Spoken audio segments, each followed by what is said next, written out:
On Halloween night in 1923, Sarah Blackwood gave birth to her seventh child under a blood moon.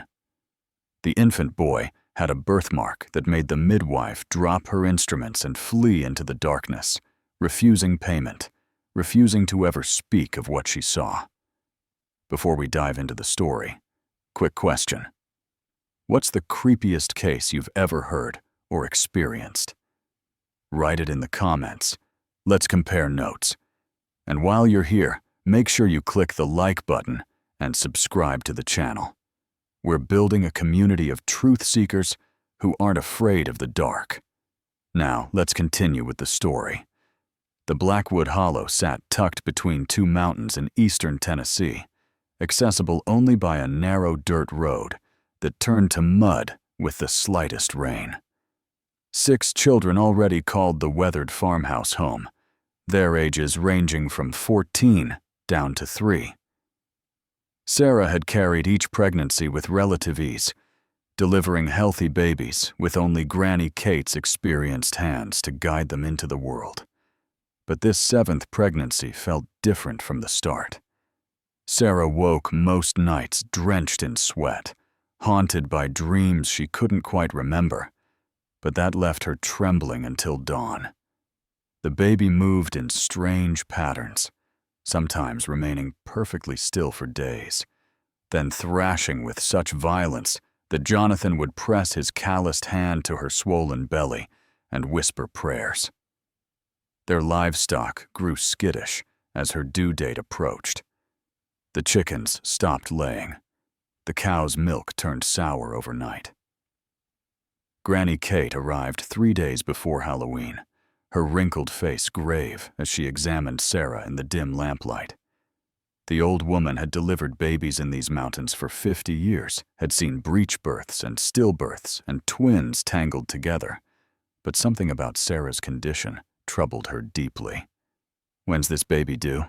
Granny Kate asked, though she already knew. "Halloween night, near as I can figure," Sarah replied, adjusting herself on the bed. The midwife's hand stilled on Sarah's belly. "A 7th child born on All Hallows' Eve carries a burden," she said quietly. "Old folks say such children stand between two worlds, never fully belonging to either. The veil is thinnest that night, and sometimes things slip through that shouldn't."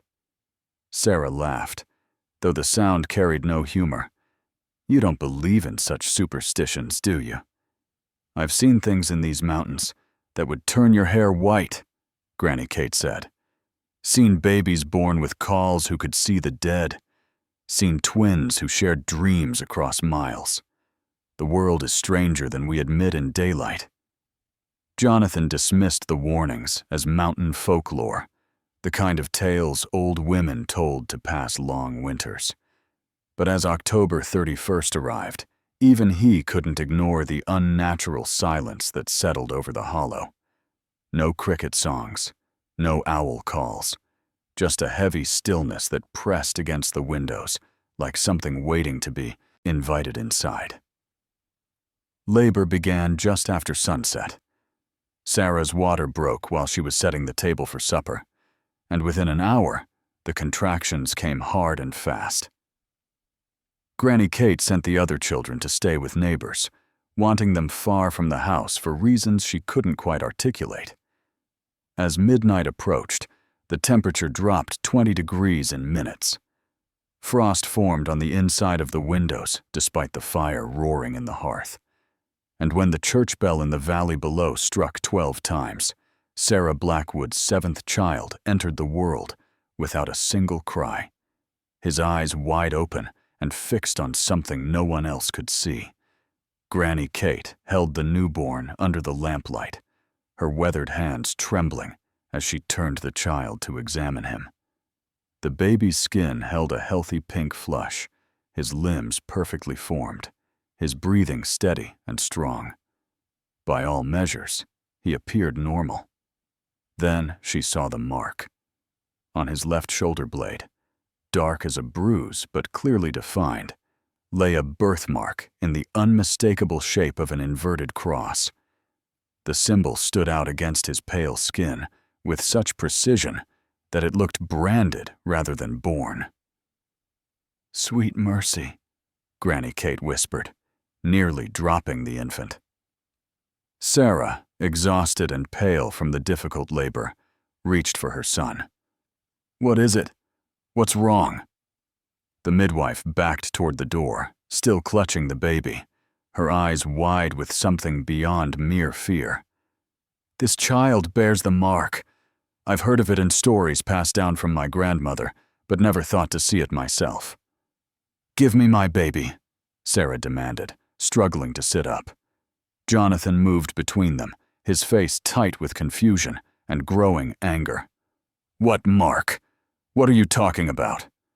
Granny Kate finally handed the infant to Sarah, then immediately began gathering her supplies with shaking hands.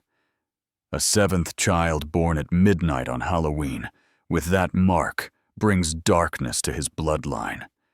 It's written in the old ways, in the warnings our ancestors left us." Sarah cradled her son protectively, examining the birthmark herself.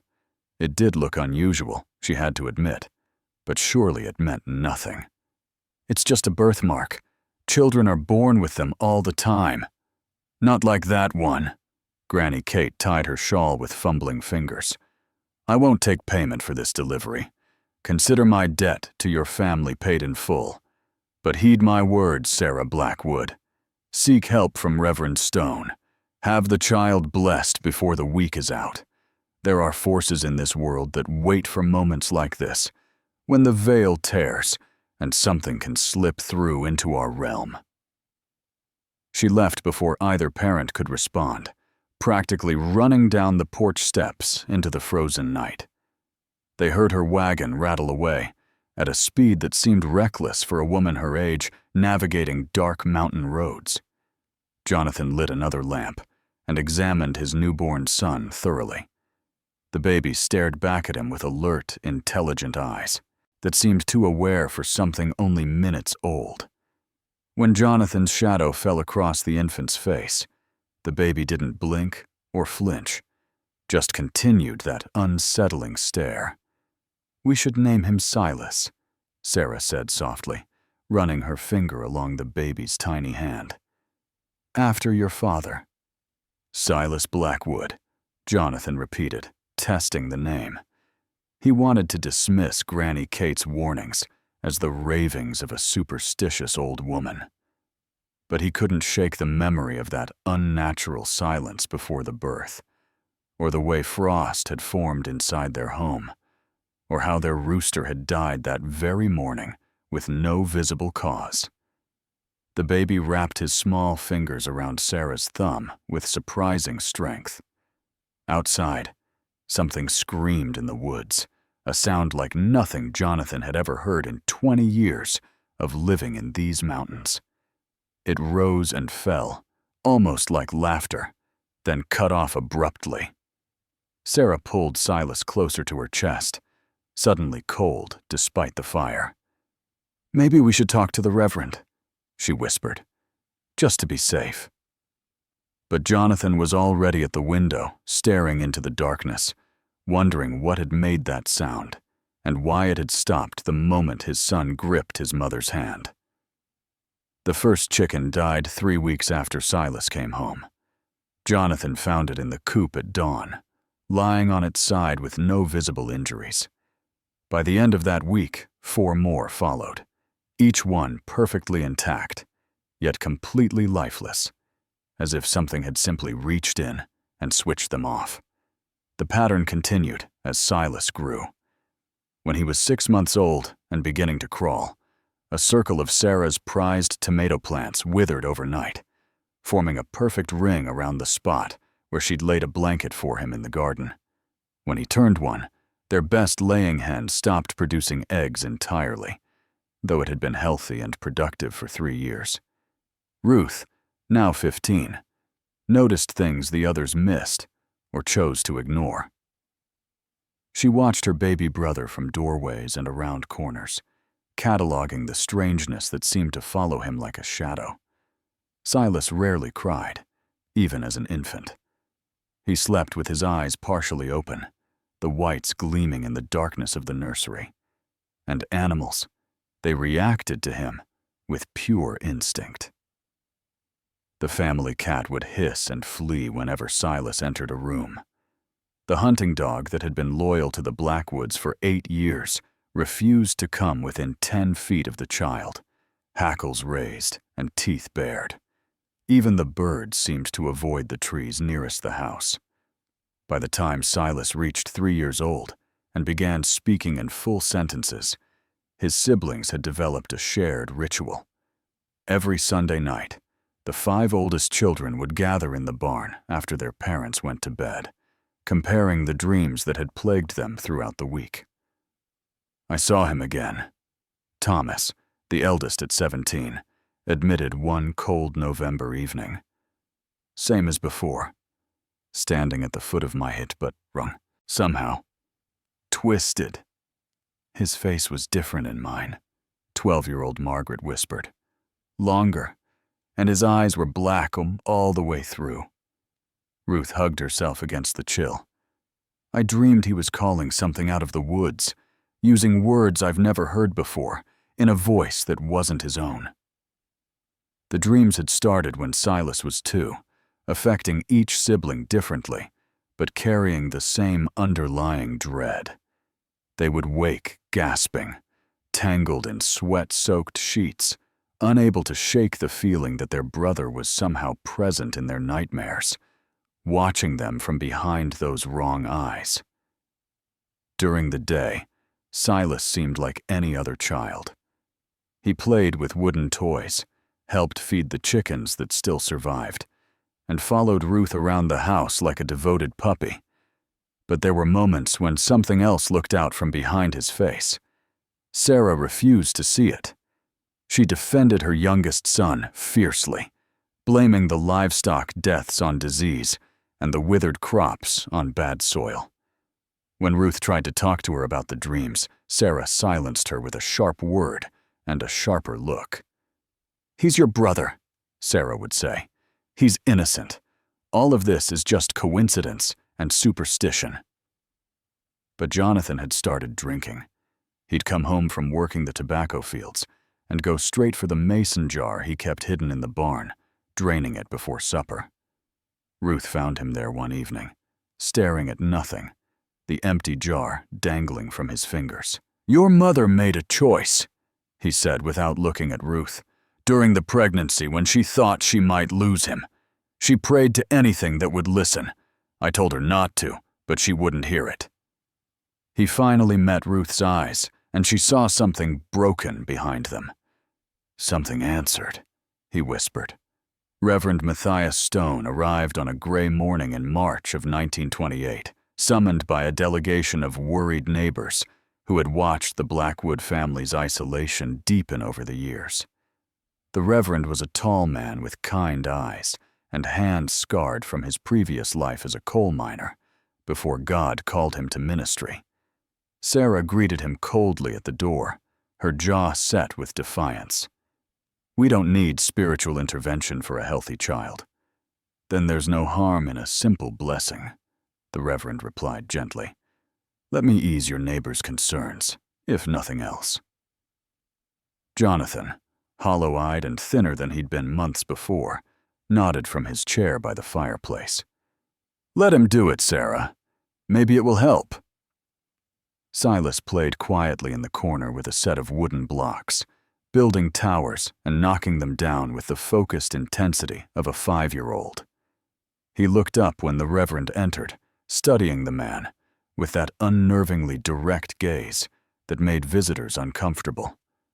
Reverend Stone opened his Bible and began reading from Psalms, his voice steady and confident. "The Lord is my shepherd. I shall not want." The temperature in the room dropped noticeably. Sarah wrapped her shawl tighter around her shoulders, watching as her breath became visible in the suddenly frigid air. "He maketh me to lie down in green pastures. He leadeth me beside the still waters." Silas stood slowly, his blocks forgotten, his head tilted at an odd angle, like a bird examining prey. The Reverend continued reading, but his voice had lost some of its certainty. He restoreth my soul. He leadeth me in the paths of righteousness for his name's sake. Eman sihrov sensuethgir fostap echt niem teadal Silas said clearly, his voice perfectly mimicking the Reverend's cadence, but speaking the words in reverse, as if playing a recording backward. Sarah gasped. Jonathan stood abruptly, his chair clattering to the floor. Reverend Stone's hands trembled, but he pressed forward. Yeah, though I walk through the valley of the shadow of death, I will fear no evil. Live on Raef Liliu. Htide fo wodas, eit fo yelav eit. Gwort, klau ae gwot, ay. The voice coming from Silas no longer sounded entirely like the child. It carried harmonics that shouldn't exist in a human throat, layered and resonant. The Reverend raised his hand to make the sign of the cross over the boy. In the name of the Father, and of the Son, and of the Holy Spirit, I bless this child, and cast out any darkness that— The Bible in his hands burst into flames. Not slowly, not with smoke or warning, but instantaneously, as if the pages had been soaked in kerosene and touched with a torch. The Reverend dropped it with a cry of pain, watching in horror as the holy book burned with an unnatural blue flame that consumed it to ash in seconds. Silas smiled, and for just a moment, his shadow on the wall behind him moved independently, stretching toward the ceiling with reaching fingers that ended in claws. Reverend Stone stumbled backward, crossing himself repeatedly, his lips moving in silent prayer. He grabbed his coat and fled without another word, leaving the smell of sulfur and burned leather hanging in the air. Sarah sank to her knees, staring at her son, who had returned to his blocks as if nothing had happened. Jonathan pressed his back against the wall, his face drained of all color. "What are you?" he whispered. Silas looked up with innocent eyes. "I'm your son, Papa." Word of what happened with Reverend Stone spread through the mountain communities like wildfire. The preacher himself refused to speak of it directly, but his hands still bore burned scars, and his eyes carried a haunted look that told its own story. Within weeks, the Blackwood family found themselves completely shunned. Neighbors who had borrowed tools and traded goods for 2 generations now crossed the road when they saw Jonathan coming. The general store owner in the valley served them quickly and without conversation, his eyes fixed on the counter. Children who had once played with the Blackwood siblings were kept indoors when any member of the family appeared. Thomas left first, just after his 20th birthday in 1929. He packed a single bag and walked out before dawn without saying goodbye, leaving only a note that read, "I can't stay in this house anymore. Forgive me." Margaret followed 6 months later, accepting a job as a house servant for a family 3 counties away. Then came James, then Lathrun, each finding reasons to escape the suffocating dread that had settled over their home like fog. By 1931, only Ruth remained with her parents and Silas. Jonathan spent most days in the barn, emerging only for meals he barely touched. The mason jars multiplied, hidden in increasingly careless places. His hands shook constantly now, and he spoke to himself in low mutters that Ruth couldn't quite make out. Sarah had transformed into someone Ruth barely recognized. Her mother's eyes held a desperate brightness, her devotion to Silas intensifying as everything else crumbled. She sewed him new clothes, baked him special treats, sang him lullabies long past the age when such things were appropriate. "He's a good boy," Sarah would insist to no one in particular. "He's my sweet boy." But Ruth saw the cracks in her mother's certainty. She noticed how Sarah flinched when Silas entered a room unexpectedly, How she made the sign of the cross when she thought no one was watching. How she kept a small bottle of holy water hidden in her apron pocket, though she never quite worked up the courage to use it. Ruth stayed because someone had to bear witness. Someone had to remember. She began keeping a diary, hiding it beneath a loose floorboard in her bedroom, documenting everything with careful precision. November 3rd, 1931, she wrote one evening by candlelight. Silas predicted Mrs. Henderson's death at breakfast, said she would fall down her stairs before sunset. Mama told him not to say such awful things. Mrs. Henderson's daughter found her at the bottom of her staircase 3 hours later. Silas showed no surprise when we heard the news. The incidents piled up like cordwood. Silas knew when letters would arrive before the postman came. He spoke about conversations happening miles away with perfect accuracy. He told Ruth about her dreams before she could describe them herself. Mirrors began cracking when he passed them. Not shattering, just developing single hairline fractures that spread like lightning across the glass. Ruth watched it happen 3 times before she removed every mirror from the ground floor.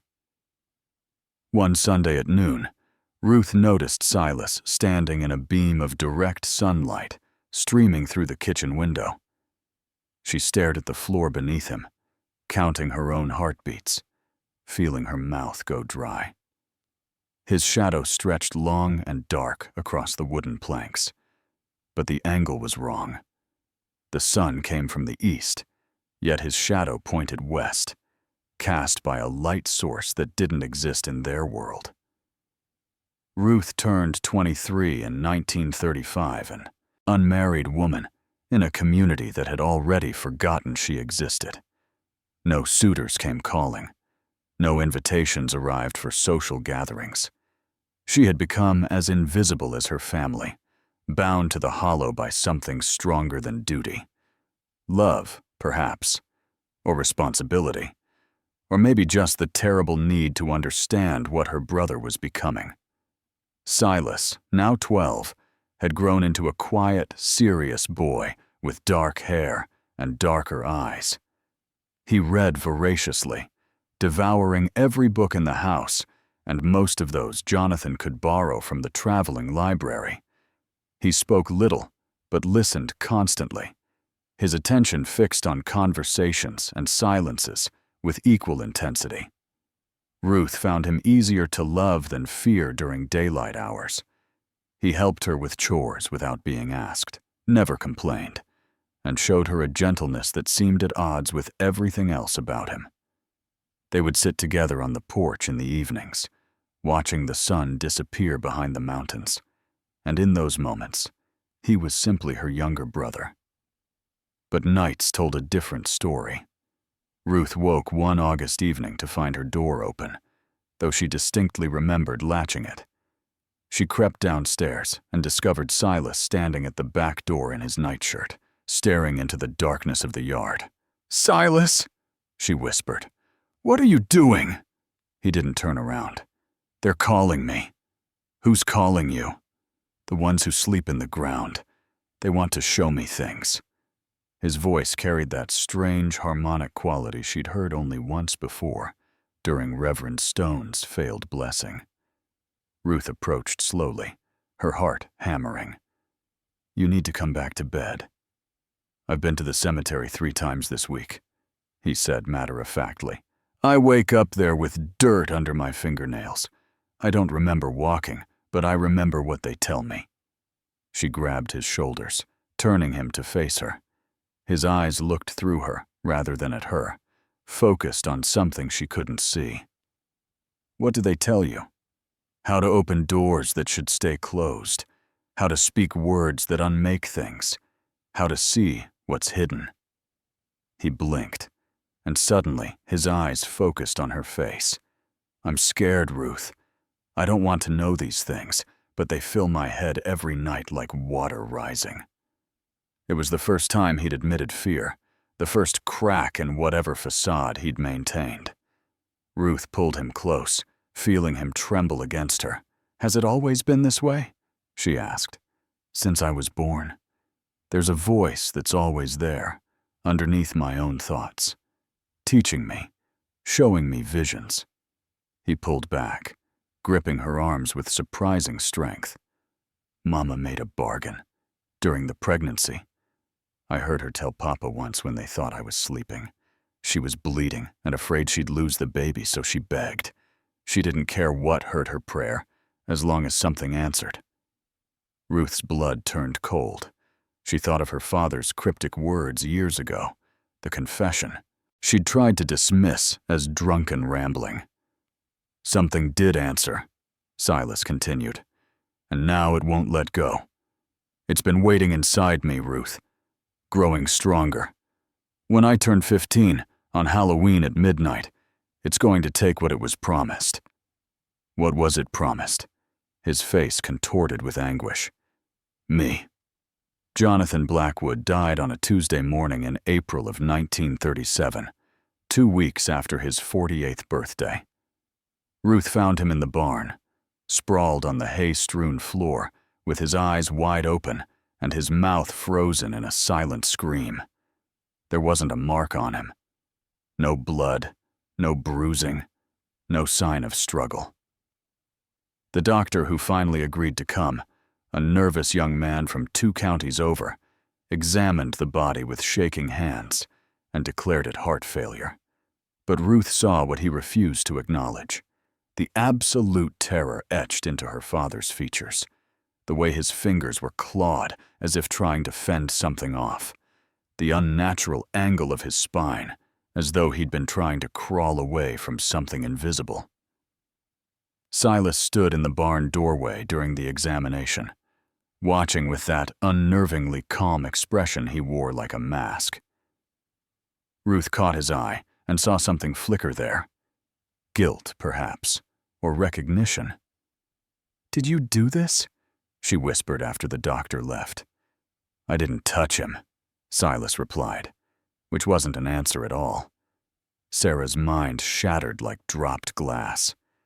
She attended the funeral in a daze, her lips moving constantly in prayers and phrases that made no sense. That night, Ruth found her mother in Silas's room, kneeling beside his bed, speaking in a rapid stream of consciousness that mixed scripture with apologies with threats. "Forgive me, Father, for I have sinned. I didn't mean it. I was bleeding so much blood. The baby was dying. I couldn't let another one die. Not after the 2 I lost before Thomas. Forgive me. I'll do anything. Take me instead. Please, God, or devil, or whatever heard me that night. Take me instead." Ruth tried to lead her mother to bed, but Sarah fought her with surprising strength. "He needs to be cleansed," Sarah shrieked. "The pastor was right. We should have done it years ago. We should have drowned him in the river and started over. But I loved him too much. I loved my baby boy too much." Silas watched from his bed, his face pale in the lamplight. "I'm sorry, Mama." Sarah's eyes rolled back, and she began speaking in a voice that wasn't her own, words in a language Ruth had never heard, guttural and ancient. Foam gathered at the corners of her mouth. Her body convulsed. Ruth screamed for help, but there was no one to hear except Silas, who climbed out of bed and approached his mother with something like sorrow in his eyes. "Stop it," he said quietly. "Let her go." Sarah collapsed, unconscious. When she woke 3 days later, she could only speak in tongues and biblical verses. Her mind retreated to some place where the horror couldn't reach her.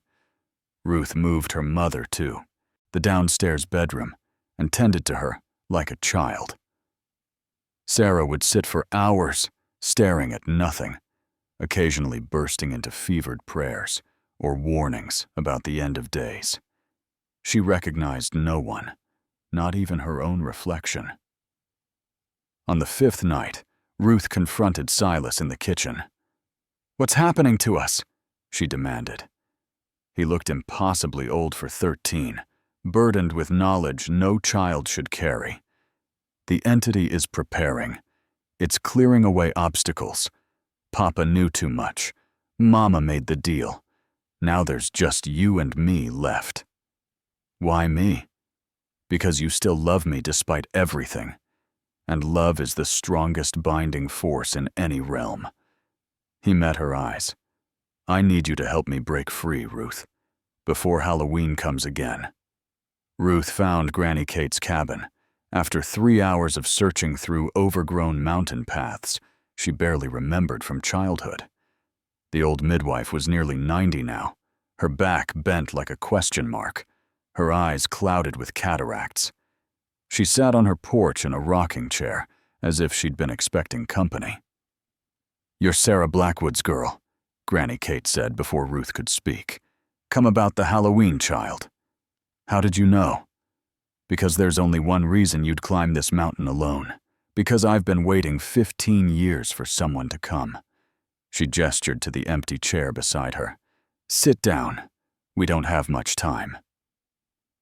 Ruth's hands trembled as she described everything. The deaths, the speaking in tongues, Silas's confession about the entity that had been growing inside him since birth. Granny Kate listened without interruption, her face carved from stone. "Your mama made a desperate bargain with something old and hungry," Granny Kate finally said. "These entities exist between worlds, waiting for invitations. A mother's prayer during a difficult birth, especially a 7th child on All Hallows' Eve, that's a doorway. The entity gave the child life, but the price was the child himself, a vessel to walk in human flesh. Silas said it would take him on his 15th birthday, on Halloween at midnight.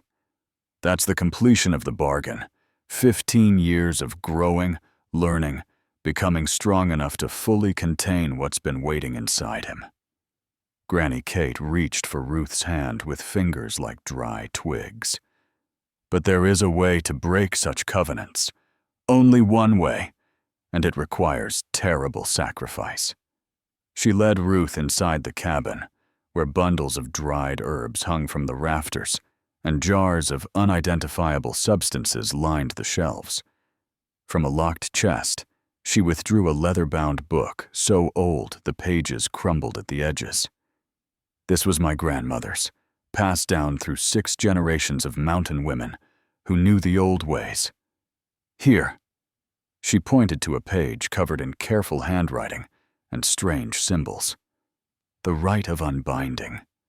Ruth read slowly, her stomach churning with each line. The ritual required specific components: salt blessed by 7 churches, water from a graveyard well, silver melted from family heirlooms. It had to be performed in a sanctified space at the exact moment the bargain was made, midnight on Halloween.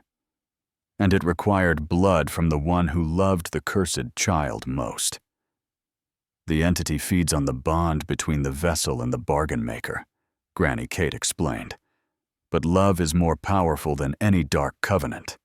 If someone who truly loves the child offers their blood willingly, and if the child chooses to fight the entity from within, the bond can be severed."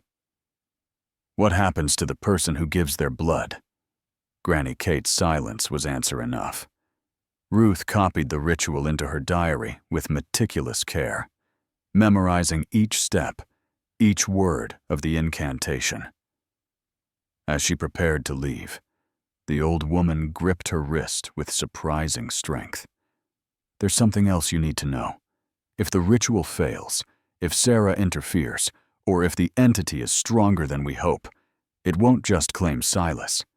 It will be free to walk the earth in human form, and it will remember everyone who tried to stop it." Ruth walked home through the darkening woods, the ritual burning in her memory like a brand. She had 6 months to prepare, 6 months to gather the components, 6 months to accept that saving her brother would likely cost her everything. October 31st, 1938, arrived with unseasonable cold. Ruth had spent 6 months gathering the ritual components, traveling to 7 different churches to beg blessed salt from sympathetic ministers, melting down her grandmother's silver locket, drawing water from the ancient well behind the cemetery, where 3 generations of Blackwoods lay buried. The old church stood abandoned a mile from their house, its roof partially collapsed, but its foundation still consecrated ground. Ruth had swept it clean, arranged candles in the pattern Granny Kate's book specified, and drawn protective circles with the blessed salt. Silas arrived at 11 o'clock, wearing the white shirt Ruth had sewn for him. At 14, he stood nearly as tall as their father had been, but he carried himself like someone much older, burdened with knowledge that aged him beyond his years. "Are you ready?" Ruth asked, her voice steadier than she felt. "I've been ready since I understood what I was." He stepped into the inner circle she'd prepared. "Whatever happens tonight, Ruth, know that you gave me the only real kindness I've ever known. You saw what I was, and loved me anyway." She wanted to embrace him, but didn't dare break the circle's integrity. Instead, she began the ritual, speaking the words she'd memorized, pouring the graveyard water, lighting the candles in sequence. The temperature dropped with each passing minute. Their breath came out in white clouds. At 11:45, Silas began to change. His body went rigid, his eyes rolling back until only the whites showed. When he spoke, multiple voices layered together, some human, some distinctly so. "You cannot break what was freely given." The mother offered. "We accept it. The debt is owed." Ruth continued the incantation, her voice rising to match the wind that had begun howling through the broken roof. She drew the silver blade across her palm, letting her blood drip into the ceremonial bowl, mixing with the holy water. "By blood freely given, by love freely offered, I sever this covenant." "Release him!" Silas screamed, his back arching impossibly as the entity fought to maintain its hold. Black smoke began seeping from his mouth and nose, taking form in the air above him, something vast and ancient and furious. The church doors burst open. Sarah stood in the entrance, her eyes wild, her hair loose and tangled. In the months since her breakdown, she'd barely been aware of her surroundings, but tonight something had drawn her from her stupor. "No!" Sarah shrieked. "You can't take my baby! I won't let you!" "Mama, don't!" Ruth shouted, but it was too late. Sarah rushed forward, breaking through the salt circle, disrupting the carefully drawn symbols. The protective barrier shattered like glass.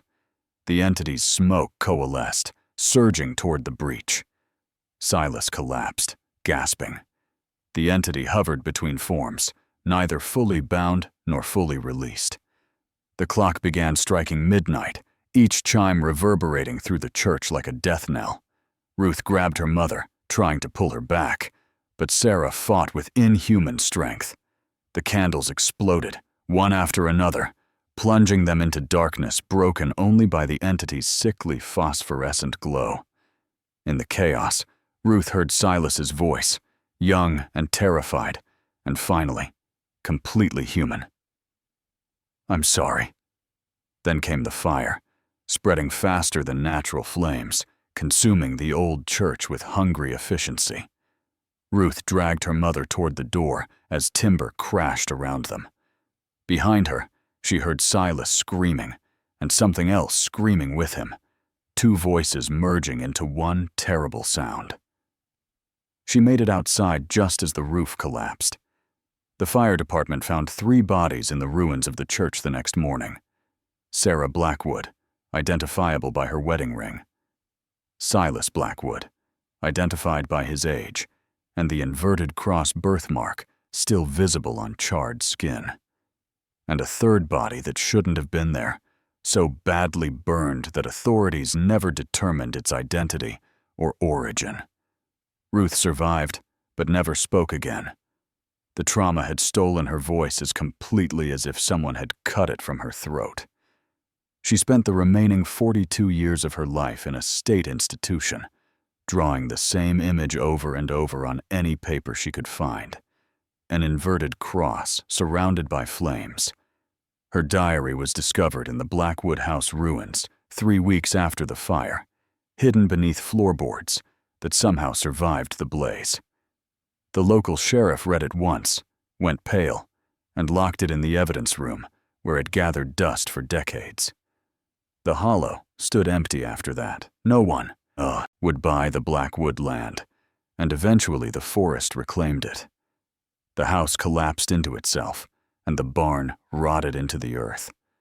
Locals avoided the area, especially around Halloween, when strange lights were sometimes seen dancing through the trees.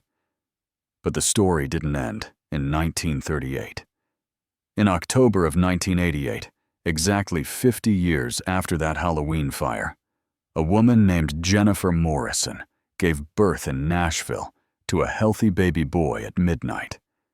The delivery was routine, the infant perfectly normal by all measures, except for the birthmark on his left shoulder blade.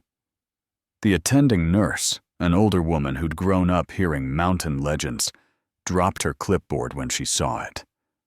A perfect inverted cross, dark as a bruise, identical to the one described in old newspaper articles about the Blackwood tragedy that she'd read as a girl.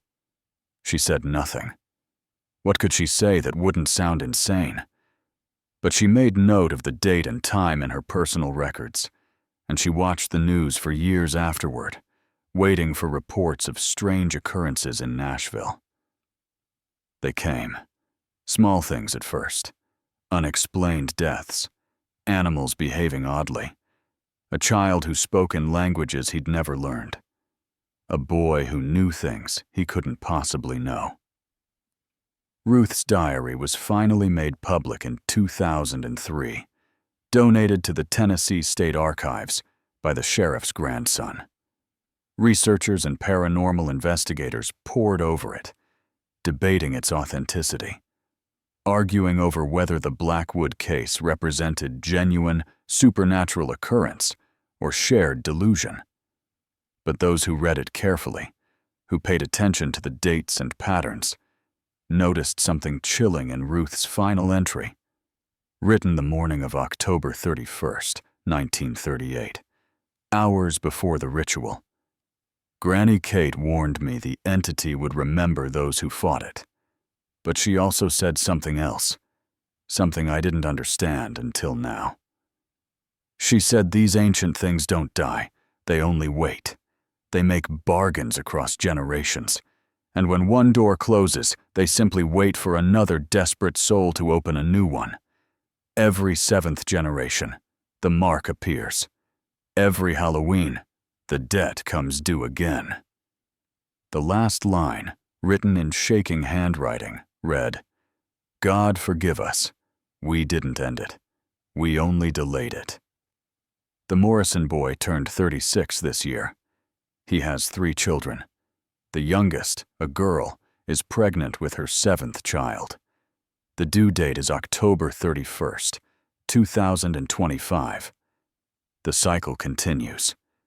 If this story sent chills down your spine, you're not alone.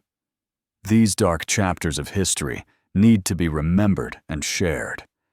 Click that like button to help us uncover more forgotten tales that blur the line between history and horror. And subscribe. Because next week we're diving into another case that will make you question everything you thought you knew about the world. Trust me, you won't want to miss it. Until then, stay curious, stay safe, and remember that some debts echo through generations.